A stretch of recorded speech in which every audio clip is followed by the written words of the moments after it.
Hi everyone, welcome back to my channel. Today we are in this beautiful Albert Park to do our podcast, and we have our guest Kishalay. Welcome Kishalay. Thank you. Why don't we start by introducing your background and then what you are doing now? Yep, sure. So, hello everyone. As she mentioned, I'm Kishalay. I'm a cybersecurity consultant at Quantum Security Services. So I completed my master's in information security and digital forensics from AUT back in 2020, and then I joined KPMG as a grad. I was an innovation and growth consultant at KPMG, and then I worked as a technology risk advisor there. Then this year I decided to jump ships, change company, and decided to join Quantum Security as a cybersecurity consultant. Awesome. I'd like to get to know more about your daily responsibilities and what you do as a cybersecurity consultant. Yep, sure. So my daily responsibility is mostly in the GRC space, that's the governance and risk compliance. So there we check if our company is compliant with different security protocols which they should follow. For example, if it's a fintech company, that's a financial technology company, they should follow with different protocols like PCI DSS, that's a payment card industry, and then there's SWIFT, which a bank should follow. So we check different compliance if that particular institute is following all the rules and regulations which is mentioned in that particular framework. When you first graduated from university, what kind of roles were you looking for and why did you apply for KPMG? Sure. You always have that dream of joining a big four or joining a major tech company, like a big tech company like Microsoft or Google. And because New Zealand is a small country and we don't really have many grad roles in tech companies, we don't really have many tech companies here. So my only option was going for a big four. I did interview for a big four for the cybersecurity position, but didn't really make it because there was someone else who was more competent than me. And then I interviewed for the IGA team where I got my first job. And my role was not very in the cyberspace, but it was more in the IT space where I used to look at different projects that has been done by different companies and how they qualify as a research and development project. And there's something called a research and development tax incentive that is provided by the New Zealand government. We used to assess their projects and see if they would qualify for that particular tax incentive. And for that you need to know the technical side, like whatever they're doing, you need to know exactly what kind of work they do and if that's according to R&D guidelines and everything. Okay. And what was your daily routine like at KPMG? Yep, sure. So when I joined as a grad in the IGA team, my daily routine was looking at different projects of different clients. It can be an SME, it can be a big corp like a big bank, and assessing their projects if they qualify as a research and development project or it's just a business as usual for a company.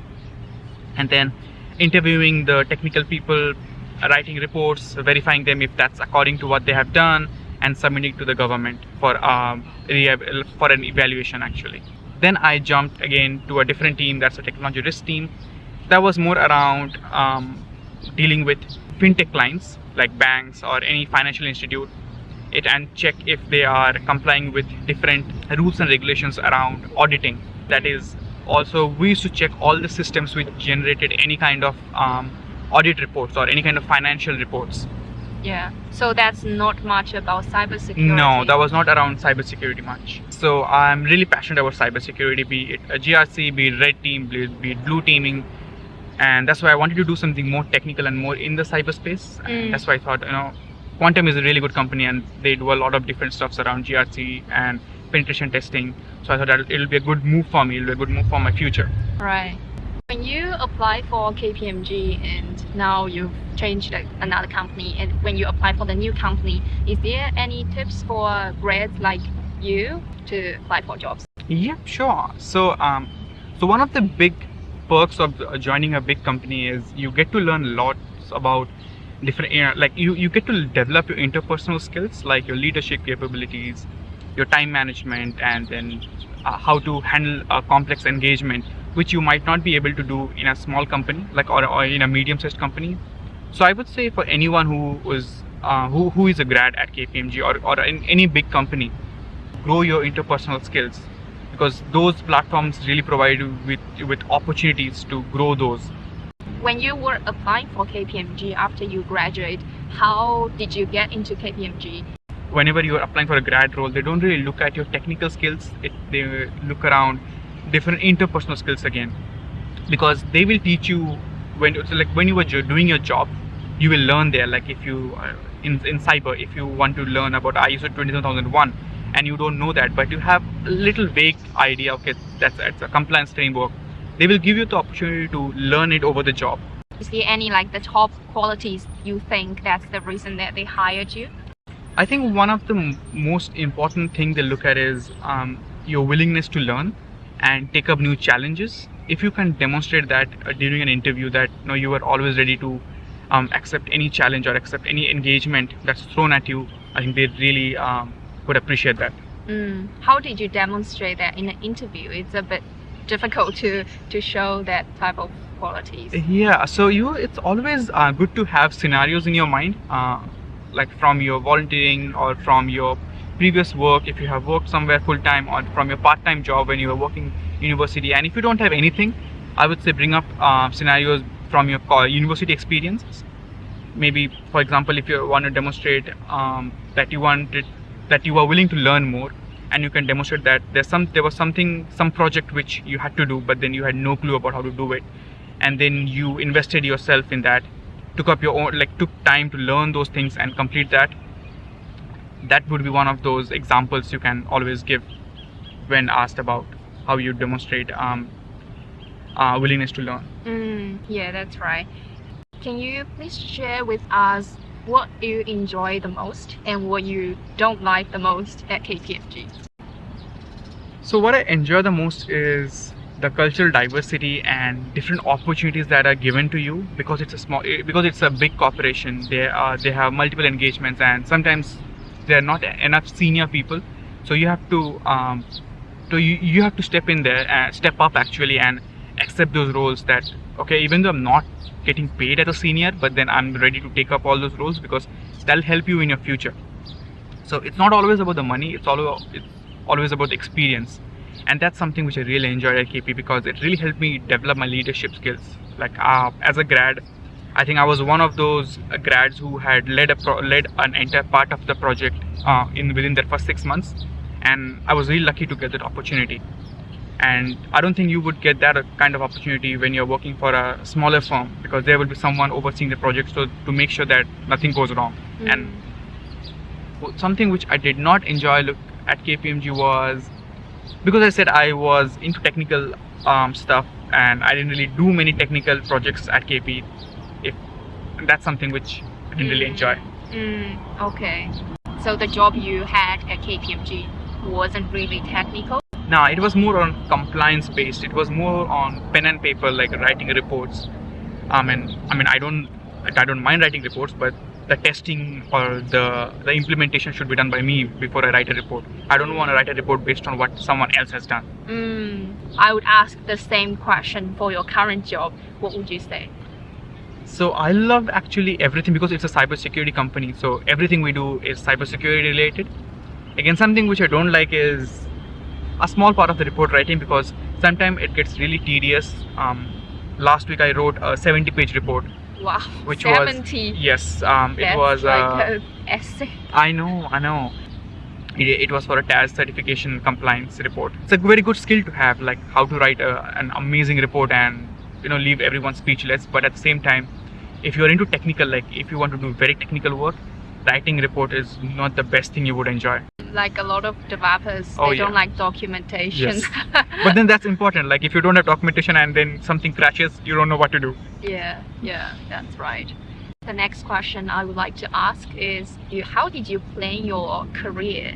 Like after you graduate from uni, do you know what exactly you wanted? Because I think a lot of grads, they are fresh and they haven't really had lots of work experience before they graduate. Right. So probably majority of the students or even like new grads, they are not sure what kind of jobs they really want. What was the process like when you graduated?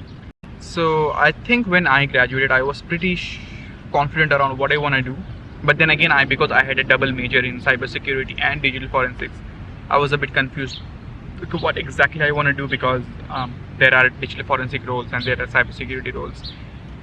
But then I think when you are in uni, if you spend a lot of time around developing yourself and exploring your interest. It really helps while you are looking for a job. I think one of the mistakes which people do is they just focus on their coursework and they don't think far away. Anything outside Exactly, of study. exactly. Like when I was at uni, I was the treasurer of the cybersecurity, ISACA, which is one of the information security clubs at AUT. And that's when I started learning about different GRC frameworks and stuff, and it really pulled my interest. And yeah, that's how I got to know, okay, this is what I want to do. But then again, as I said, for students who are in uni, they need to think a bit well ahead that what exactly they want to do. But that does not mean you have to confine yourself to that particular role, whichever you're taking up. You can always change positions, or you can always change departments. But for that first job, I think that plays a very important role in deciding which direction you want to go. I feel like you were clear of what you wanted, and at the same time you kept exploring even in your first job and see if I like this job or not, or if I like more technical or less technical roles. Yes. As an international student, you came here in 2018 Yes. into a very different culture, and then now you've been here for 3 years. Yeah. So from your study and work experience, what's the one thing that you think changed you the most, or what's the one thing that you learned that is the most important thing? Right. I would say one of the most important things or important advice for students, like international students like me, is to interact with people from different culture. I've seen people only hanging out with their own people because they're always really comfortable. Like for me, I'm an Indian, so I would always feel more comfortable to hang with an Indian. But then that's where you miss out opportunities, because you have to adapt yourself to this particular culture wherever you're going, be it New Zealand, be it UK or in US. You have to adapt to that particular culture, and the best way to do is to interact with people from that community. That'll help you to understand their language, because every country has a different lingo. So that'll really help you understand their lingo, their culture, and all the other stuff, which will help you to bond with an interviewer. Like you might interview with a Kiwi, or you might interview, if you're in UK, you might interview with an English person. And if you don't know their culture, if you don't know their likings, it'll be really hard for you to develop a bonding. And for me, one of the advice which I give to students all the time is whenever you are having an interview, always try to develop a bond with the interviewer. In that way, like 80% of your job is done. Even if you are not really sure if your interview went well or not, but if you have developed a bond, it'll really help you. Yeah, someone told me that always make yourself likable. Yeah, that's one of the mistakes I did when I applied for KPMG for the first time. In that cyber role, I spoke about my technical capabilities and everything, but I didn't really bond with an interviewer at a personal level. One of the other guy who got in, he's a very good friend of mine. No hard feelings there. He's intelligent, he's talented. But one of the things which he did was the interviewer was really into cricket, and he played cricket. So they really bonded over cricket. Yeah. And I did not do that. But at the same time, when I went for the second interview, I knew that I have to bond at a personal level. And we spoke about different TV shows. For the second job, one of the interviewers were into gaming. And so we spoke about different games. How much time do we spend gaming? So that's how we bond. In terms of developing the bond with the interviewer or with other people from different cultures, is there any tips on how you are developing the bond? So I would say just practice, because there's no special magic or special pills for that you would take that pill and you know how to develop. You have to keep talking, you have to keep interacting with people from different culture, and that's how you will understand what do people from that particular culture like and dislike. And that's one of the key things actually. So the more you talk to different people, different random people, your skills get better and better over time, and that's an important thing. One more thing I would like to ask is, how do you keep confident while you are new to the role and there's so many native competitors who are, they understanding the culture, they are from this country? How do you compete with them in a less advantaged place? Right. So this is something which my first performance manager at KPMG taught me. Take 6 months to learn the job. Take 6 months to know about the team. Take 6 months to know every member of the team and the team environment. For first 6 months, don't think about anything except for all those things. Once you are done, once you know all those things, then take on the competitiveness. Once you know how to deal with those people, you will know how to deal with the problems. Understanding people is the most difficult task at a workplace. And how did you do that? How did you get to know other colleagues or other people at work? So the best thing to do is engage in short talks, but it's not an easy task actually, having a short talk with someone whom you have never met, and that's why I pointed out that you have to interact with different people when you are in uni. In that way you would know that what kind of shows do they like, what kind of games do they play, or what do people here love to do on weekends. For example, I bonded with one of my colleagues while we were having coffee, and we spoke about a sitcom series, that's the Lucifer. And so I was not sure that if she would like it or not, but then I was like, hey, how was your weekend? So by the way, I'm Kishalay. Like, oh, you're new here. I'm new here. It's my second month. And then we started talking, and while talking, I came to know, okay, sure. So she likes Lucifer and I watched Lucifer. And then we started talking about the characters, and that's how we bonded. Yeah, just like how you talk to your friends. Yeah, exactly. Yeah. So the only issue is taking that first step. If you're saying hi to that person and if he or she does not respond back, it'll be awkward for you. But trust me, at a workplace, no one's that rude. They will respond back to you. If you say hi to someone, they won't say like, nah, never mind. They will say hi back. Yeah. So take initiative to introduce yourself to other colleagues. Yes. And be friendly. Yes. And it takes time. Maybe at the beginning it may seem awkward when you talk to other people, when you are not sure what to talk, but then gradually you will know how to talk. Yes. One of the key things is to interact with the upper management, because at any time, if there is a redundancy, knowing the lower tier people won't really help. Trust me. If you know the big shots, that'll be to your advantage. So always take that opportunity to introduce yourself to a partner or to an executive team member and say, hey, so I've joined new, I'm really looking forward to, joining here was one of my dreams, and it's really exciting to start working with you guys, blah, blah, blah. And keep on interacting with them. Like for me, at KP, I knew so many partners. Like I knew more partners than I knew junior tier, and that really helped me. So that's one of the make factors. yourself visible to the higher management team. I mean, if they were asked, hey, so what do you think about Kishalay? They shouldn't be like, oh, who's that? They should be like, oh yeah, he's a very great guy. Or who's William? They should be like, oh, I don't know who William is. They should Nobody be like, knows who I am. oh, people knows who's William. How did you get the opportunity to introduce yourself to partners? Because majority of them are very busy. Yeah, so what I did was, when I first started working there, I used to sit next to the partners. Oh, and so the partner from your team? Nah, partner from different team, because I knew that I would interact with the partner of my team, because we work together. The trick was there to introduce myself to the partner with whom I was not working. Yeah. So I used to sit in an area where I was surrounded by partners. People generally hated sitting there because they were like, no, there are so many higher ups, we don't want to sit there, we want to have a nice time, chill out a bit sometime. But then I was like, you know what, for first 6-7 months, let's sit there, let's get to know all the partners, let me introduce myself to them, and that's how I got to know them. Okay. Yeah. By the way, KPMG is hot desking, so you don't have a fixed desk. That's a good strategy, to get to know them by sitting next to them and always have some small talks.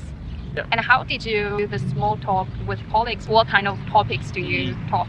For first few months, it was really awkward. I was not sure how to respond back to them.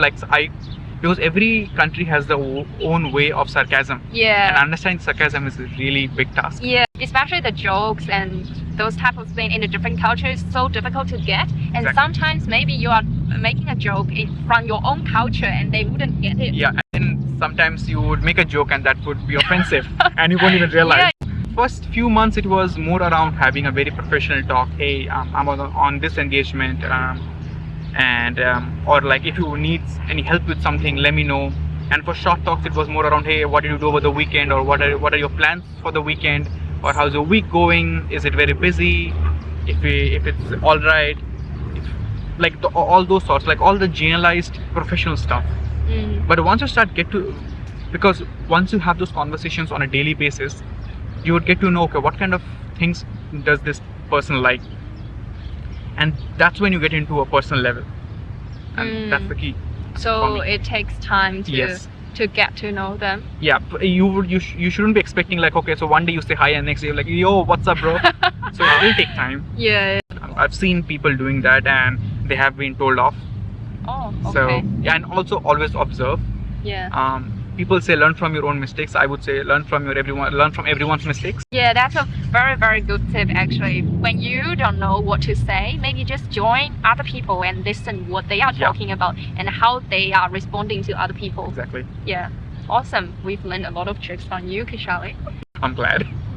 Great. Is there any other lessons you have learned along the way that you would like to share?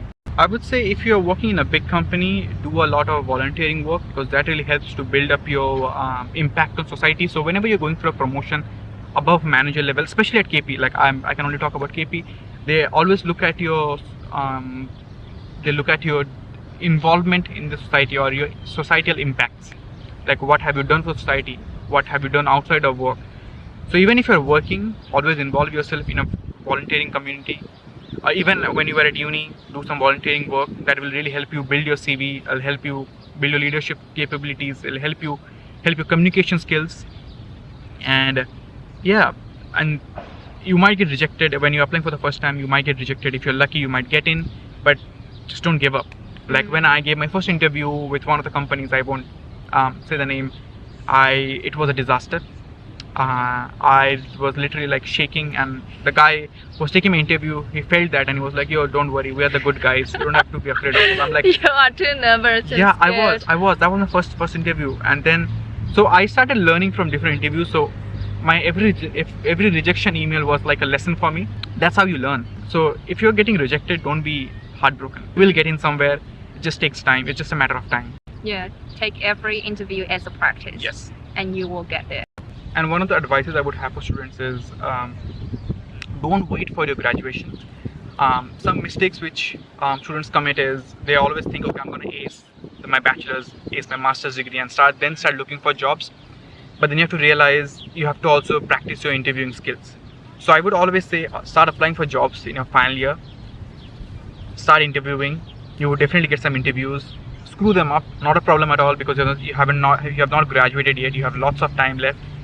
And then once you graduate, you will definitely have a job in your hand because you have practiced so much. You know how to ace an interview. You've learned from your mistakes, and yeah, you will get a job. Right. I was in the same shoes because I started to apply in my final semester. Yeah. At the beginning of my semester, I had a few interviews, and then I wasn't really worried that I wouldn't get a job because I haven't graduated yet. So you can take time to prepare for interviews and get practice as much as possible. So start to apply early rather than late, because after you graduate and then you start to apply, you will have the pressure on yourself. Yeah, absolutely. And just don't be in a rush to finish your degree and land on a job, because trust me, those 3 years of your undergrad degree, they're really precious. So enjoy it. Just don't study, enjoy it. Yeah. Great. Thank you very much, Kishalay. It was my pleasure. We look forward to having you back to hear more of your experience and what you will be learning throughout the way. Absolutely. Thank you. My pleasure.